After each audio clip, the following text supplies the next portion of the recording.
오늘 우리에게 주신 하나님 말씀은 하박국 2장 1절부터 4절 말씀이 되겠습니다.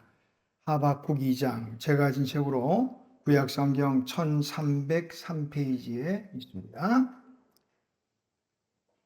구약성경 1303페이지 하박국 2장 1절부터 4절 말씀까지 찾으신 줄 알고 오늘 우리에게 주시는 하나님의 기록된 계시의 말씀을 제가 봉독하겠습니다. 하나님의 말씀을 경청하시기 바랍니다. 내가 내 파수하는 곳에 서며 성루에 서리라.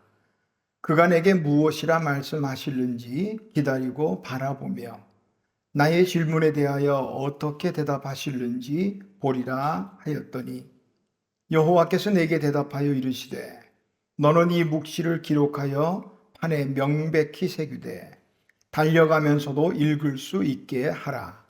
이 묵시는 정한 때가 있나니 그 종말이 속히 이르겠고 결코 거짓되지 아니하리라. 비록 더딜지라도 기다리라. 지체되지 않고 반드시 응하리라. 보라, 그의 마음은 교만하며 그 속에서 정직하지 못하나 의인은 그의 믿음으로 말미암아 살리라. 아멘. 자리에 앉으시기 바랍니다. 하나님 아버지 은혜를 감사합니다. 오늘도 귀하고 복된 날 하나님께 나와 예배하는 중에 하나님의 귀한 말씀 앞에 섰습니다. 하나님, 주의 종을 통해서 말씀하시지만 입술의 말씀이 하나님의 음성으로 들려지게 하시고 오늘 이 말씀이 우리에게 또 주어지는 대로 은혜 받고 깨닫고 이 말씀대로 또 살아갈 수 있도록 은혜를 베풀어 주시옵소서. 예수님의 이름으로 기원하옵나이다. 아멘. 우리 앞에 계신 분들 인사할까요? 사랑합니다. 좋은 겨울에 건강하십시오. 건강하시고요. 오늘 이 본문의 말씀 2장인데요. 이 말씀의 배경을 우리가 이해하려면 1장부터 좀 봐야 되겠어요. 1장의 그 2절부터 보니까 하박국 선지자가 하나님 앞에 이렇게 기도합니다. 하나님, 내가 부르짖어도 왜 듣지도 않으십니까? 우리 그럴 때 있죠. 열심히 아무리 기도해도 하나님이 듣지 않는 것 같은 그런 생각. 하나님이 아무런 응답을 안 해주시는 것 같은 그런 느낌? 이런 때가 있을 거예요. 하박국 선지자 그런 상황이에요. 여호와여, 내가 부르짖어도 어째서 듣지 않으십니까? 어느 때까지 내가 이렇게 부르짖어야 됩니까? 3절 보니까 어째서 내게 죄악을 보게 하시며 패역을 눈으로, 그러니까 이렇게 패역하고 강포한 사람들을 보는데도 왜 하나님 그들 가만 내버려 두냐 이 말이에요. 왜 가만 두시냐 이 말이에요. 우리 생각에 악인들은 하나님이 그냥 빨리 좀 심판하시고 의로운 사람은 잘 되고 막 그랬으면 좋겠죠. 근데 사실 또 그렇게 되면 얼마나 좋을까요? 그러면 우리 힘들이지 않아도 다 예수 믿고 하나님 믿고 그러지 않겠어요? 믿으면 분명히 그렇게 되니까. 하박국 선지자 요 시대적인 배경을 우리가 좀 더 살펴봐야 되는데요. 하박국 선지자가 활동하던 그 시기는 유다의 요시야 왕 말기에서부터 여호아하스 왕 그리고 여호야김 요 왕 때를 거쳐 활동을 했어요. 요시야 왕은 8살의 왕이 돼서 왕 노릇하는데 아주 선한 왕입니다. 8살의 왕이 됐으니까 사실은 뭐 8살짜리 왕이 뭘 할 수 있겠어요. 결국 그때 당시에 제사장 또 선지자들이 잘 인도했겠죠. 그러니까 16살 되던 때부터 사실은 성전 이 종교개혁도 요시야의 종교개혁이라는 것이 성경에 또 나옵니다. 성전을 수리하는 과정 속에서 또 발견된 하나님의 말씀, 율법책을 발견하고 그 율법책을 보니까 우리가 그동안에 제대로 신앙생활도 못했구나. 그동안 하지 않았던 유월절기가 되살아나고 우상을 다 없이 하고 이런 정말 하나님 앞에 정말 귀한 일들을 했어요. 그런데 이 요시야가 무기또 전투에서 사망하고 맙니다. 그러니까 그 아들 여호아하스가 왕이 되는데 아버지 요시야와 달리 여호아하스는 아주 악한 왕이에요. 또 열왕기하 23장에 따르면 너무 악해서 그럴까요? 3개월 만에 애굽으로 끌려가서 거기서 죽고 맙니다. 단명했죠. 그리고 여호아하스의 뒤를 이어서 그의 형인 여호야김이 왕이 됩니다.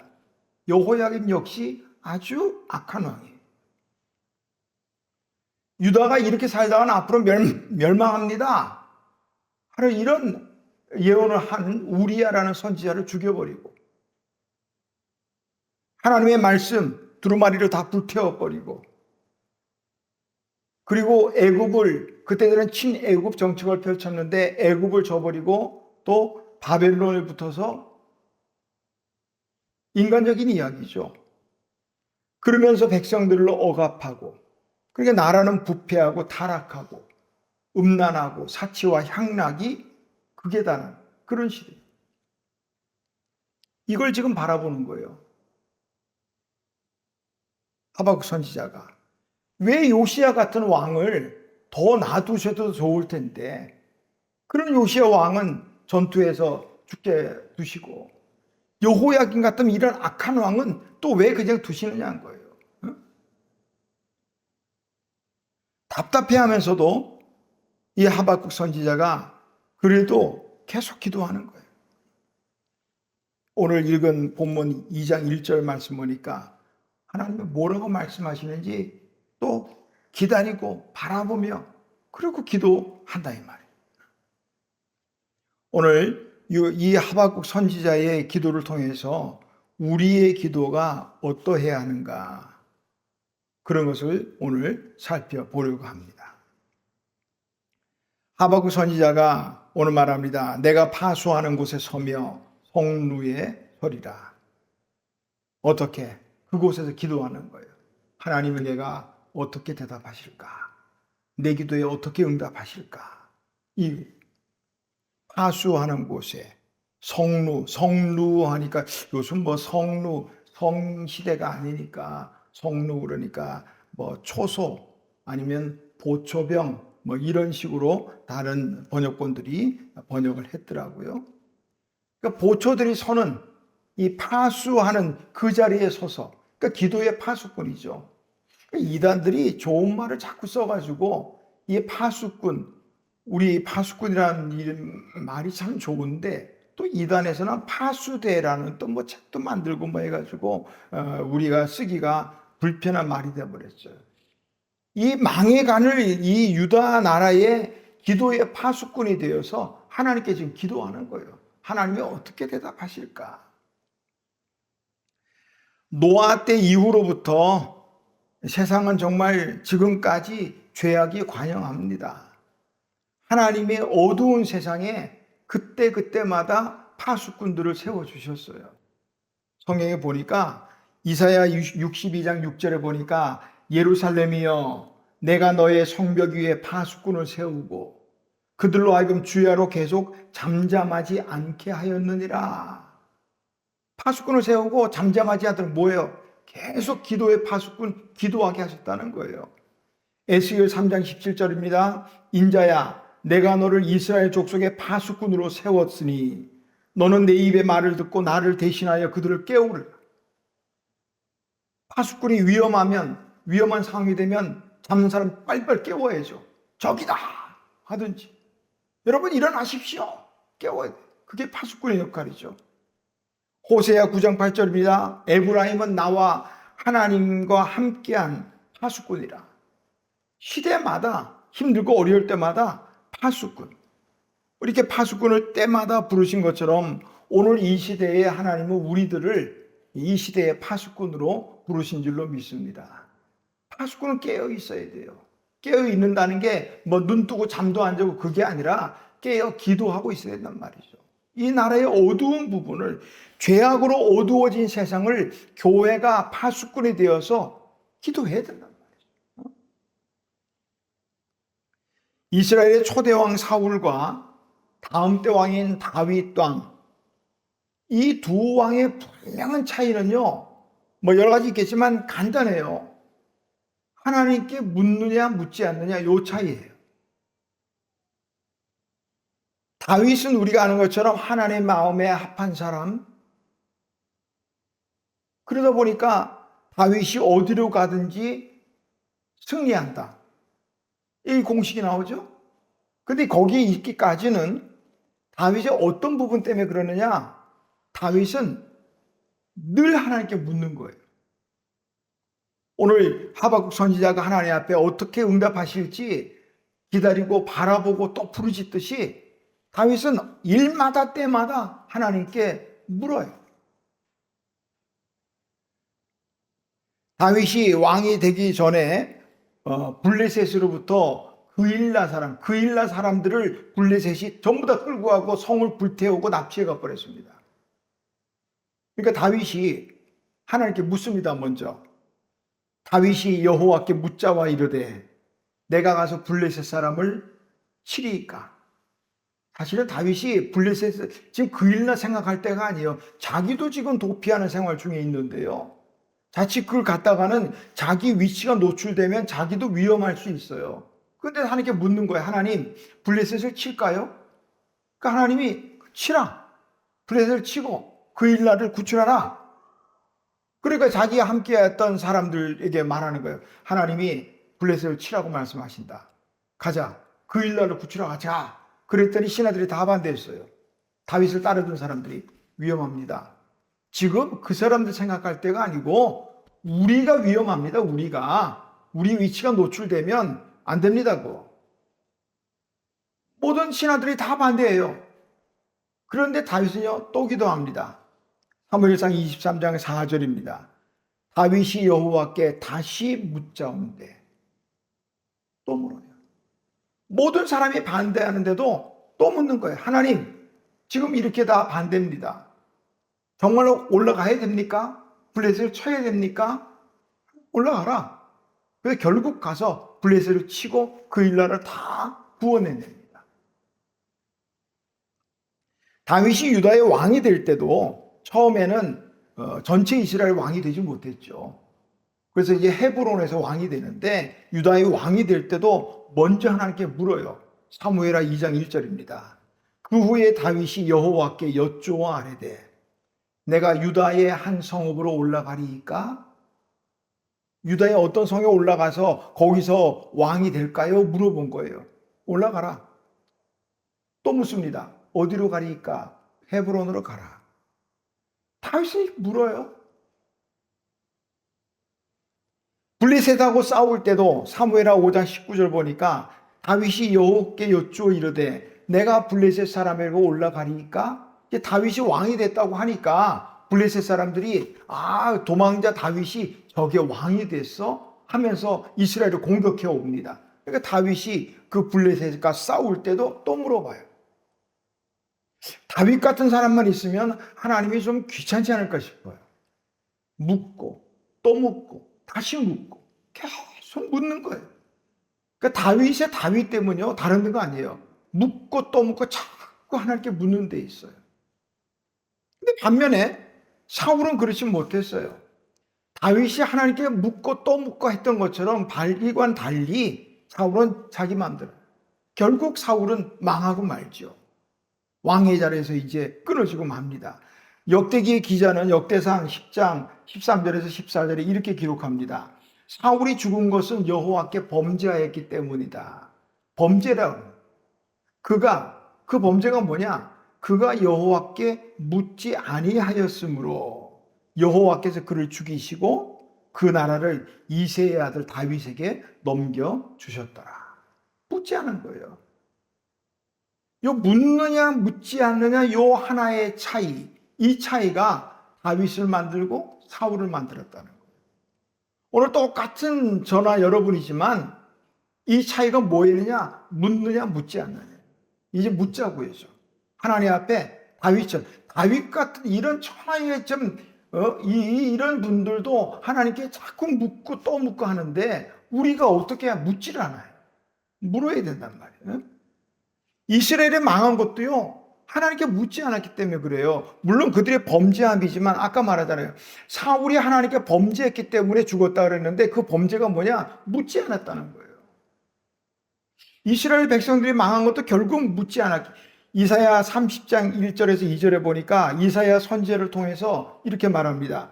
그들이 애굽의 그늘에 피하려 하여 애굽으로 내려갔으되 나의 입에 하나님에게 묻지 아니하였다. 애굽으로 피했다는 그 문제도 문제가 될 수 있겠지만 더 큰 문제는 하나님께 묻지 않았다는 거예요.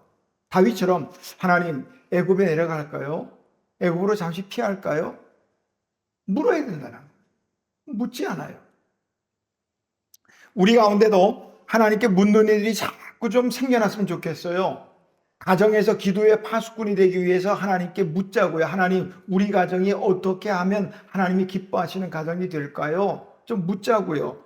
교회를 위해서도 교회를 흔들려고 하는 악한 세력이 있다고 여겨진다면 하나님께 묻자고요. 하나님, 우리 기마중앙교회를 어떻게 쓰기를 원하십니까? 우리 기마중앙교회가 어떻게 하나님을 기쁘시게 하기를 원합니까? 자꾸 좀 묻자고요. 예? 이 어두워가지는 세상, 지금 우리나라 얼마나 혼란스러워요? 묻자고요. 하나님 앞에. 하나님, 이 나라 이 민족이 지금까지 하나님의 은혜로 여기까지 왔는데 좀 묻자고요. 제가 요 본문을 보면서 우리가 다 아는 내용이겠지만 요 말씀을 보면서 눈에 들어오는 부분이 또 있더라고요. 이 1절인데요. 이 부르짖고 기도하는 하박국 선지자가 기다리고 바라보며 나의 질문에 대하여 하나님이 어떻게 대답하시는지 보겠다. 요 말씀이 눈에 들어오더라고요. 어제 새벽에 묵상한 그 말씀이 요한일서 5장이었는데요. 거기 14절, 15절에 보니까 사도 요한은 기도하는 이들에게 어떻게 기도할 것인가 두 가지를 제시했어요. 하나는 그의 뜻대로, 하나님의 뜻대로 기도하라는 거예요. 기도할 때 내 생각대로 하기보다는 하나님의 뜻은 무엇인가 먼저 구하고, 두 번째는 구한 것은 얻은 줄로 믿고 구하라는 거예요. 우리 잘 아는 내용이죠. 우리가 무엇을 기도할 때 좀 그런 상상 한번 해보면 좋겠어요. 내 기도가 어떻게 응답될까? 좀 상상해 보자고요. 오늘 이 하박국 선지자가 하나님이 나의 질문에 어떻게 응답하실까 했던 것처럼 내가 이런저런 기도할 때 하나님이 어떻게 응답하실까? 어떤 방법으로 응답하실까? 상상 한번 해보면 좀 표현이 그렇지만 재밌지 않아요? 요즘 젊은 사람들 말대로 때로는 가슴이 쫄깃하지 않아요? 그런 경험이 있다면 우리가 누군가 위해서 기도할 때 내가 그 사람 위해 기도하는데 이 기도가 그 사람에게 어떻게 이루어질까? 어떤 방법으로? 언제? 상상 한번 해보세요. 흥분되지 않아요? 기도하면서 흥분된다니까 좀 이상하지만 기도할 때 이런 상상을 하면 되잖아요. 전도 대상자를 우리가 두고 기도 한번 하자고요. 내가 누군가를 전도 대상자를 두고 기도할 때 하나님이 저 사람을 어떤 방법으로 구원의 길로 혹은 또 교회로 이끌어내실까?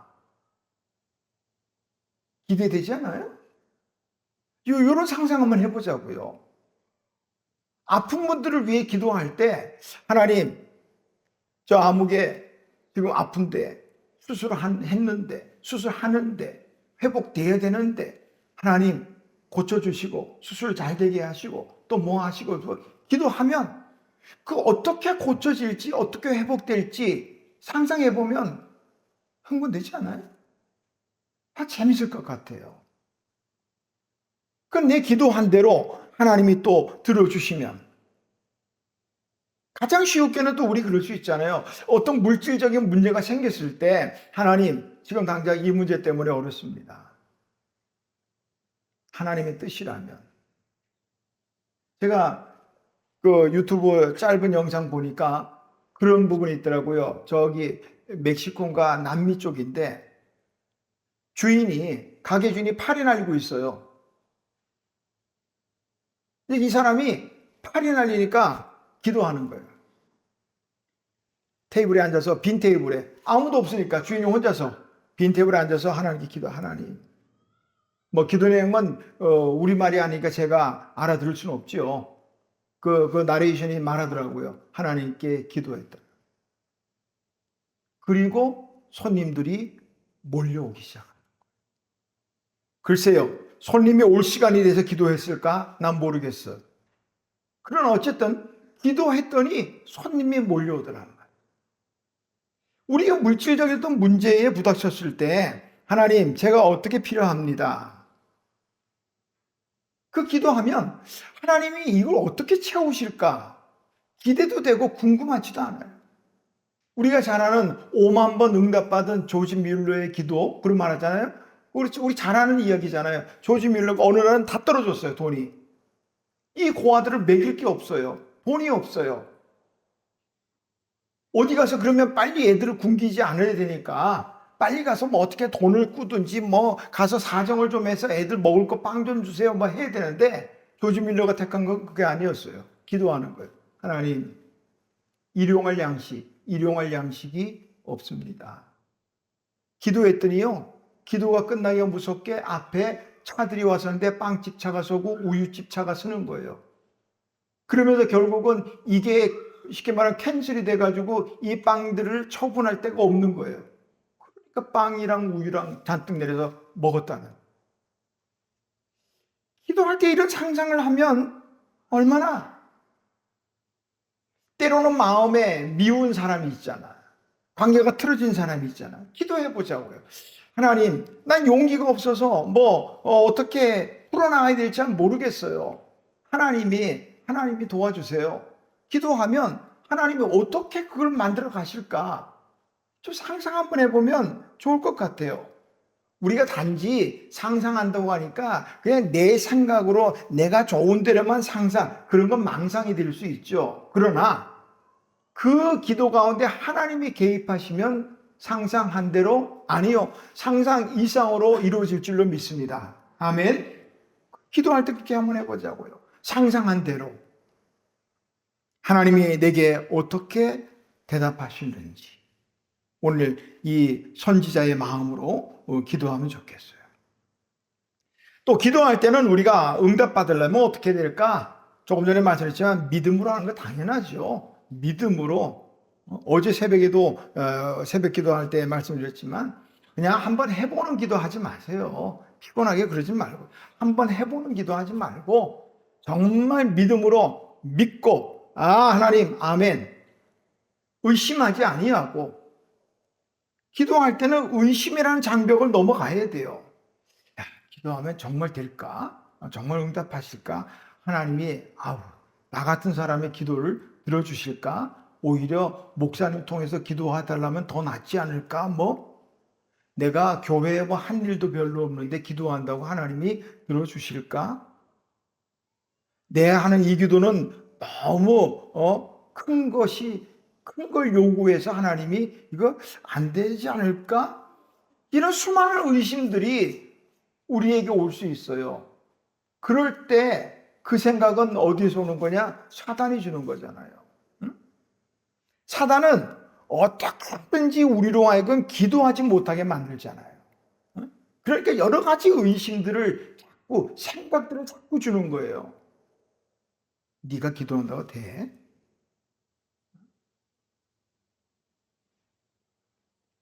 오늘 이 하박국 선지자도 1장 2절과 3절에 보니까 여호와여, 1장 2절에 보니까 여호와여, 내가 부르짖어도 주께서 듣지 아니하시니, 3절에 보니까 어찌하여, 이 말씀을 좀 조합해 보면은 여호와여, 어찌하여 내가 부르짖어도 듣지 않으십니까?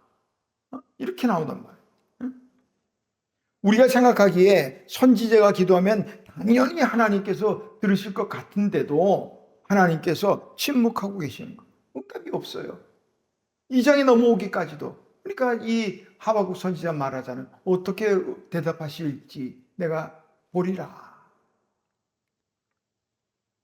의심하지 않고 믿음으로 기도하는 거예요.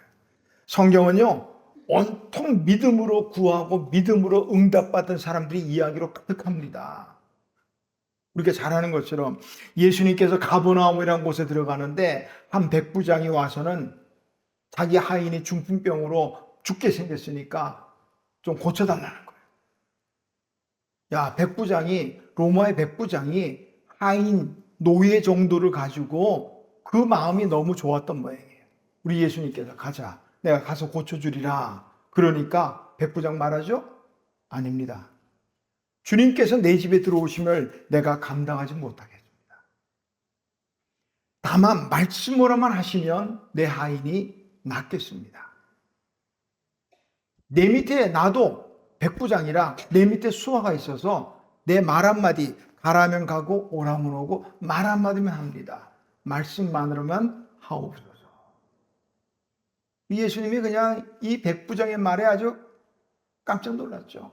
야, 내가 유대인 중에서도 이스라엘 중에도 이만한 믿음을 내가 보지 못했다.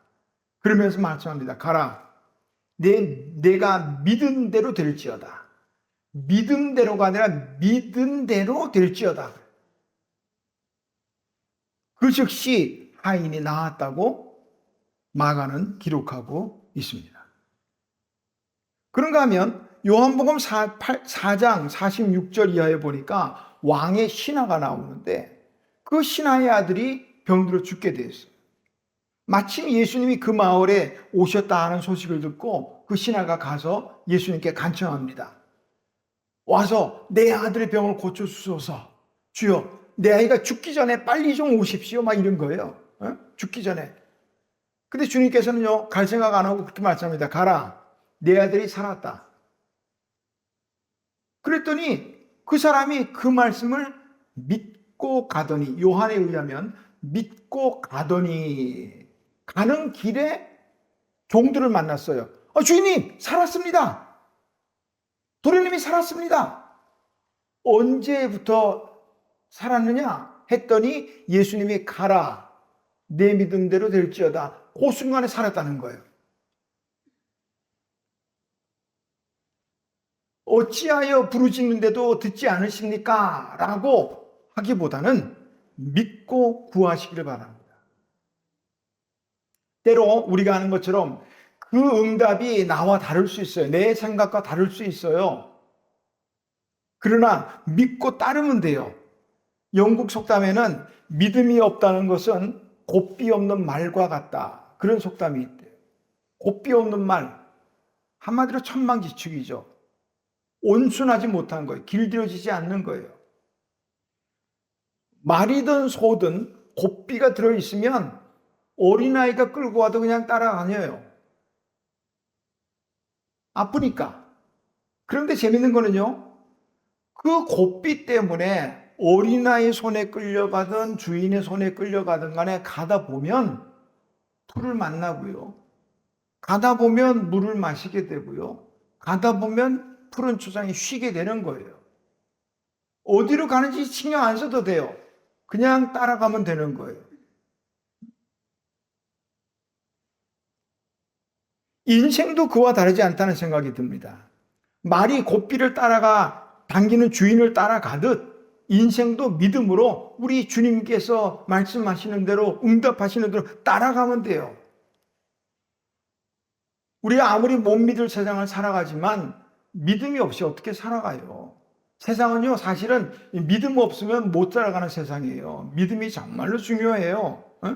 때로는 속여먹는 사람들도 있지요. 그래도 믿음을 기본으로 하고 살아가야 돼. 믿어야 돼요.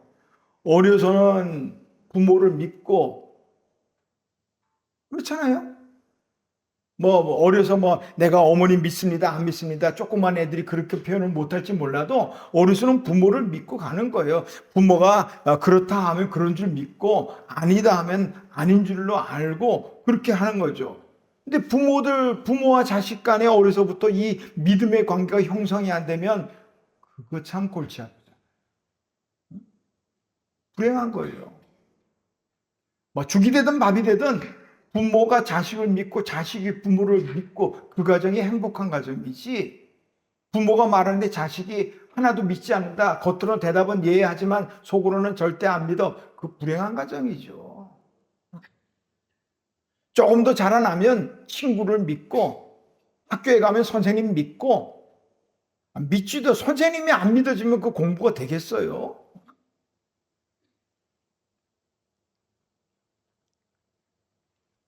이미 우리가 잘 아는 것처럼 하나님의 응답의 방법은 여러 가지잖아요. 기도하는 대로 오케이, 좋다, 예수 사인이 떨어질 수도 있고요. 또 반면에 너 그건 안 돼 라고 할 수도 있어요. 꼭 기도할 때 응답이 내가 기도하고 내가 원하는 대로 되는 것이 응답이라고 생각하면 안 되잖아요. 우리 그 정도는 알지요. 하나님이 아니야 그건 아니야 라고 할 수도 있고, 또 다른 건 뭐예요? 기다려, 아직 때가 아니야, 기다려, 그럴 때가 있잖아요. 오늘 본문의 하박국 때가 그래요. 3절에 보니까 이 묵시는 정한 때가 있나니, 때가 아직 안 됐다 이 말이에요. 때가 된다. 그 다음에 보니까 비록 더딜지라도 기다리라. 더딜지라도 기다리라. wait for 하란 말이에요. 더딜지라도 기다리라. 지체되지 않고 반드시 응하리라. 중요한 건 이거예요. 반드시 응한단 말이에요. 다만 아직 때가 되지 않았다는 거예요. 우리 생각에 왜 이렇게 빨리 안 되지? 특별히 우리 한국 사람, 빨리빨리 해야 되는 한국 사람이 성지에는 이거 참 기다리는 게 힘들 거예요. 그러나 중요한 건 반드시 이루어진다는 거예요. 다만 때가 아직 안 됐기 때문이라는 거예요. 믿음으로, 인내로 기다려야 된다는 거예요. 답답해하는 이 선지자에 대해서 하나님이 2절에서 이렇게 말씀하셔요. 여호와께서 내게 대답하여 이르시되, 지금 하박국 선지자는 1절에서 보니까 하나님께서 내게 무엇을 어떻게 말씀하실지 내가 기다리겠다. 그랬더니 하나님이 하신 말씀이 2절에 보니까 너는 묵시를 기록하여 판에 명백히 새겨서 달려가면서도 읽을 수 있게 하라. 이거 뭔가 좀 핀트가 안 맞는 것 같아요. 지금 이 하박국 선지자의 그 답답해하는 건 그거잖아요. 왜 하나님 저 악한 여호야김 왕, 저 패거리들 빨리빨리 지금 심판 안 하십니까? 왜 내버려 두십니까? 왜 방관하고 계십니까? 이렇게 말하고 있는데 하나님 말씀이 그거예요. 너는 묵시를 기록해서 판에 명백하게 새겨서 달려가면서도 읽을 수 있게 하라. 뭔가 좀 잘 안 맞는 것 같은데요. 글을 읽을 때 달려가면서 읽으신 분, 혹시 책 읽을 때 달려가면서 뛰면서 글을 읽어요? 잘못하면 어지러워서 토 나올 수 있어요. 무슨 글은 앉아서 읽어야죠. 앉아서도 서서 읽을 수도 있지만 이스라엘 가니까 종교인들은 서서 읽더라고 보니까 책 읽을 때도 서서 읽기도 합니다만은, 그러나 달려가면서 읽는 건 뭐가 안 맞아요. 이건 뭐냐? 달린다는 히브리어의 의미는 루츠라고 하는 이 말은 불안과 위기를 표현하는 말이에요. 뭔가 쫓겨다니면서 그렇게 읽는 거, 그게 달린다는 표현이에요. 유다가 지금 망할 지경이 됐잖아요. 그러니까 이 망하는 백성들이 막 쫓겨다니면서도 하나님 말씀을 분명히 볼 수 있도록 분명하게 쓰라는 말이에요. 그렇게 말하는 거예요. 저는 이 말씀 속에서 물론 하나님의 어떤 계시를, 하나님의 응답을 많은 사람들에게 보일 수 있도록 하라는 그런 의미가 되겠지만, 그 생각이 들더라고요. 하나님의 어떤 말씀, 어떤 기도를 나눌 수 있다면, 이제 우리 이 겨울의 계절은 나눔의 계절이잖아요. 우리 교회도 지난주부터 광고했지만은 겨울만 되면은 우리 어려운 이웃들을 위해서 사랑 나눔 쌀로 해서 지금 준비하고 있고, 그 벌써 10여 년 넘어가서 계속 하고 있습니다. 나눔이 구세군 자선 낭비 다 나눔이죠. 기업이라고 말하는 회사, 기업을 말할 때 컴퍼니 그러거든요. 이 컴퍼니가 뭔가 라틴어의 컴퍼니의 어원을 찾아보니까 쿰페니 이런 말이 있더라고요. 쿰은 함께 라는 뜻이고, 페니 하는 말은 빵을 나누다 이런 뜻이에요. 그러니까 컴퍼니 그러면요 함께 나누는 거예요. 근데 이게 잘 안 나눠지니까 노조, 회사 측 계속 이 문제가 생기는 거예요. 잘 나누면 돼요. 잘 나누면. 어쨌든 이 성탄절에 중요한 건 나눔이에요. 우리 기독교는 어찌 보면 나눔의 종교예요. 하나님께서, 표현이 조금 그렇지만 하나님께서 죄인된 우리를 구원하기 위해서 독생자를 우리에게 보내주셨죠. 나눔이죠. 우리 예수님께서 우리를 구원하기 위해서 십자가에 생명을 주셨죠. 생명을 나누는 거예요. 나눔이죠.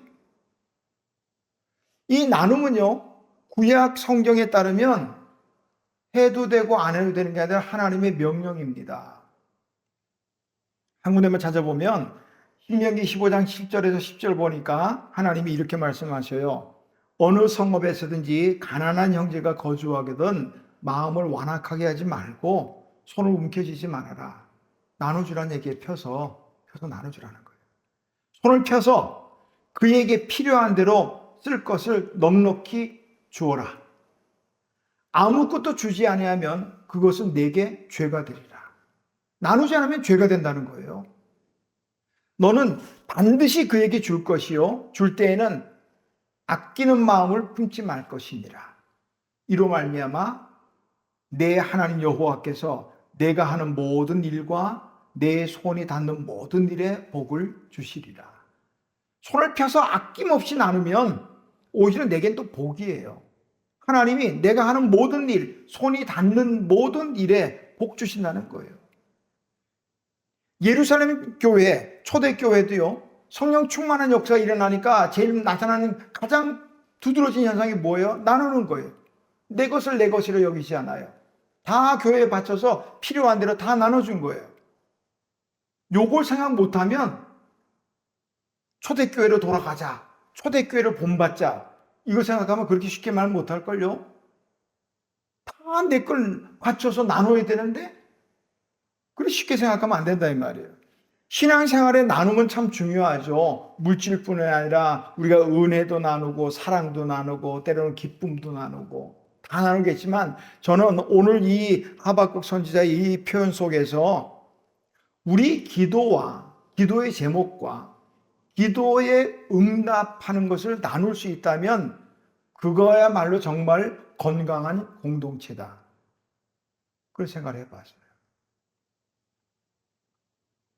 자신의 삶의 문제를 두고 서로 기도 제목을 나눕니다. 제가 이런 어려움이 있어요.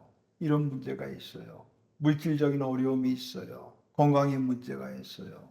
기도해 주세요. 그러고 기도 제목 나누죠. 그 다음에 기도해 주니까 또 어떤 응답이 나면 기도해 주셔서 이런 응답을 받았어요. 이렇게 하나님이 들어주셨어요. 나눌 수 있다면 그게 기쁜 일이면 얼마나 기뻐요. 얼마나 커지겠어요. 경험한 사람이나 듣는 사람이나 모두에게 기쁨이 되고 또 위로가 된다면 훨씬 더 커지고, 그러면 또 은혜가 더 커지고, 이게 건강한 공동체죠. 어떤 분들은 좀처럼 자기 속내를 드러내지 않아요. 집안에 무슨 일이 있는지 말 안 해요. 뭔가 비밀에 늘. 건강한 공동체는 아니에요. 생각해 보세요. 우리 예수님은 교회의 머리가 되고 우리는 뭐라고요? 지체라. 나는 오른팔, 너는 왼팔, 너는 다리, 너는 눈, 너는 귀. 오른팔이 아픈데 왼팔이 몰라요? 그게 몸이 맞아요? 이론적으로 이치적으로 따지자면 그렇다는 거예요. 그렇잖아요? 건강한 공동체는 조그만 가시 하나가 몸 어느 구석에 처박혀도요, 다 아파야 돼. 다 힘들어야 돼. 그래서 그거를 제거하기 위해서 온몸이 다 거기에다 집중하고 함께 힘을 합해야 돼. 그게 건강한 몸이잖아요. 기도 제목을 나누고 기도에 응답된 것들을 함께 나누는 것, 이거 참 좋은 것 같아요. 우리 한번 해보자고요. 그렇다고 또 너무 100%다 하지는 마세요. 그건 그래서도 안 되고, 왜 그러면 너무 솔직하게 자기의 부족함이나 뭘 다 드러내다가 잘못하면 듣는 사람 시험에 들 수 있으니까. 그러나 우리 건강한 몸을 일으키기 위해서는 이런 기도 제목과 또 응답을 나눌 수 있는 것 참 중요하다는 거죠. 어느 정도까지는 무명으로 저자를 알려지지 않았는데, 아마도 그분은 자신을 드러내지 않기 위해서 자신의 이름을 드러내지 않는데, 결국은 사람들은 또 가만 내버려 두질 않아. 뒤집어가지고 결국은 저자가 나왔지만, 무릎으로 사는 그리스도인이라는 책이 있었습니다. 초기에 몇백 년 동안은요, 저자를 몰랐어요. 그래서 무명의 저자, 무릎으로 사는 그리스도인, 이렇게 됐는데요. 그 책에 보니까 이런 내용이 있어요. 기도한 후에는 기도한 것보다 더 많은 일을 할 수 있지만, 기도하기 전에는 결코 기도한 것 이상의 것을 할 수 없다. 기도하면요, 기도한 것 이상, 우리가 상상한 것 이상의 일들을 할 수 있다, 이 말이죠. 물론 내가 하는 거 아니에요. 기도를 들으시는 그분, 전능하신 하나님이 하게 하시는 거죠. 하나님은 반드시 응답하십니다. 비록 더딜지라도 믿음으로 기다리는 우리 대림절 두 번째 기간이 되시기를 바랍니다.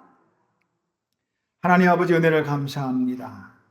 아버지 하나님, 악한 세상을 또 바라볼 때는 하나님, 왜 그냥 버려두십니까? 때로 우리 기도하다가 응답되지 않을 때는 왜 하나님 아무 말씀하지 않으십니까? 또 실망할 수도 있고 또 낙심할 수도 있겠지만, 그러나 하나님, 오늘 하박국 선지를 통해서 보는 것은 더딜지라도 뜻이 응답하시겠다는 이 말씀을 우리가 듣습니다. 하나님, 기도하게 하시고 기도할 때에 우리가 상상한 것 이상으로 응답되는 그 일들을 기대하면서 믿음으로 인내함으로 기다릴 수 있도록 은혜를 베풀어 주시옵소서.